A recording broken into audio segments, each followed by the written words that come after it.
مومنو، منہ بولے بیٹوں کو ان کے باپوں کے نام سے پکارا کرو کہ اللہ کے نزدیک یہی بات درست ہے۔ اگر تم کو ان کے باپوں کے نام معلوم نہ ہو تو دین میں وہ تمہارے بھائی اور دوست ہیں، اور جو بات غلطی سے ہو گئی ہو اس کا تم پر کچھ گناہ نہیں، لیکن جو قصد دلی سے کرو اس پر مواخذہ ہے،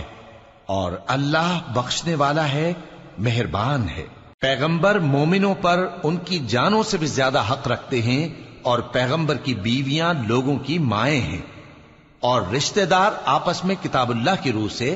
مسلمانوں اور مہاجروں کے مقابلے میں ایک دوسرے کے ترکے کے زیادہ حقدار ہیں، مگر یہ کہ تم اپنے دوستوں کے ساتھ احسان کرنا چاہو۔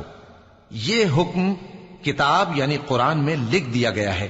اور جب ہم نے پیغمبروں سے ان کا عہد لیا، اور تم سے اور نوح سے اور ابراہیم سے اور موسیٰ سے اور مریم کے بیٹے عیسیٰ سے، اور ہم نے عہد بھی ان سے پکا لیا تاکہ سچ کہنے والوں سے ان کی سچائی کے بارے میں اللہ دریافت کرے، اور اس نے کافروں کے لیے دکھ دینے والا عذاب تیار کر رکھا ہے۔